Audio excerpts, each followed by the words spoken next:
안녕하세요. 감성전사입니다. 오늘도 영혼에 관한 이야기 시작해 보겠습니다. 영혼들의 여행은 10년간 최면 상담을 통해 전생과 영혼에 관한 상담 내용을 다룬 책입니다. 오늘 얘기할 9장은 영혼들 중에서도 어린 영혼을 주제로 흥미로운 이야기를 다뤄보겠습니다. 영혼들의 여행 저자 마이클 박사는 영혼 중에서도 어린 영혼이 존재하는데 이 어린 영혼을 두 가지로 분류하고 있습니다.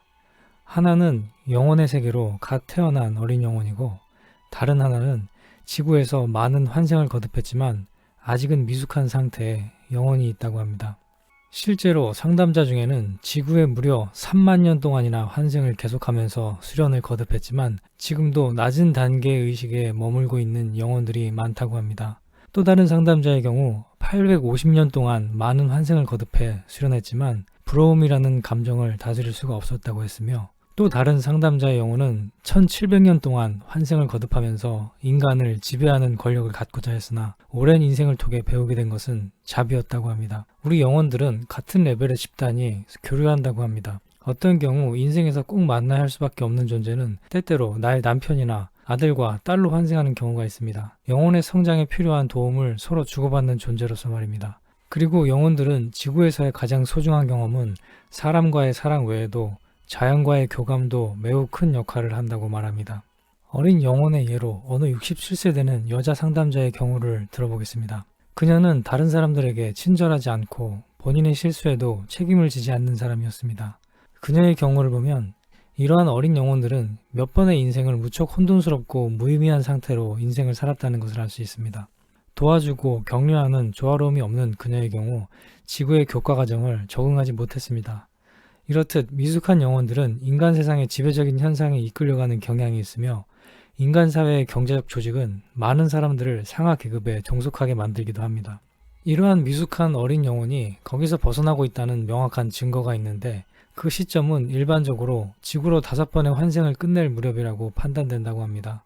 새롭게 만들어진 그 영혼의 집단에서 주목해야 할 것은 그 집단에 속하는 다른 그룹의 영혼들도 모두 서로 처음 만나게 된 어린 영혼으로 구성되어 있다는 점이었는데요.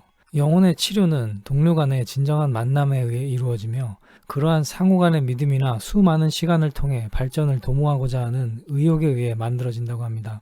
동일한 목표를 위해 노력하는 영혼들은 비평과 칭찬으로 짜인 그물 같은 조직을 통해 서로가 서로에게 도움이 되어 성장하게 된다는 것이죠.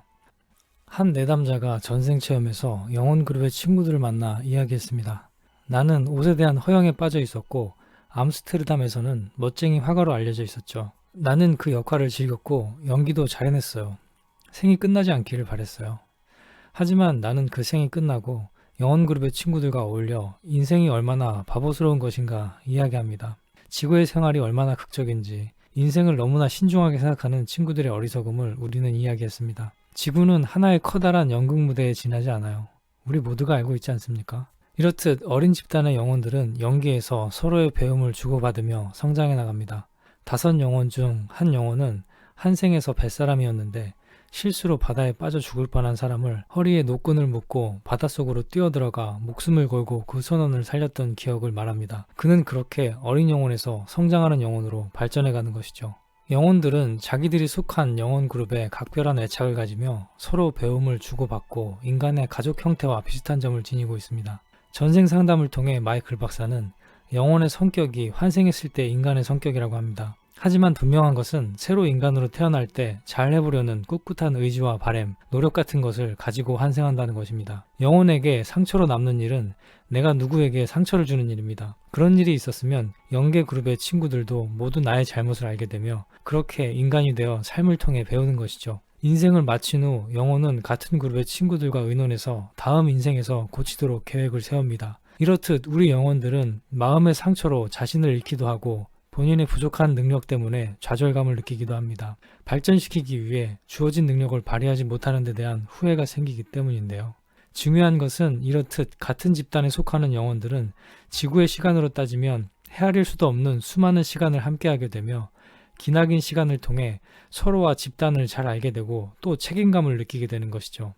영혼의 세계에서는 각 존재의 에고가 동료들의 따뜻한 우정과 보살핌으로 발전해 나가며 이것을 통해 인간은 살아서도 혹은 죽어서도 끊임없이 배우며 사람에 대한 사랑을 배워나가는 영원한 존재라고 할 수 있다는 것입니다. 이상으로 영혼들의 여행 9장의 내용을 말씀드렸습니다. 감사합니다.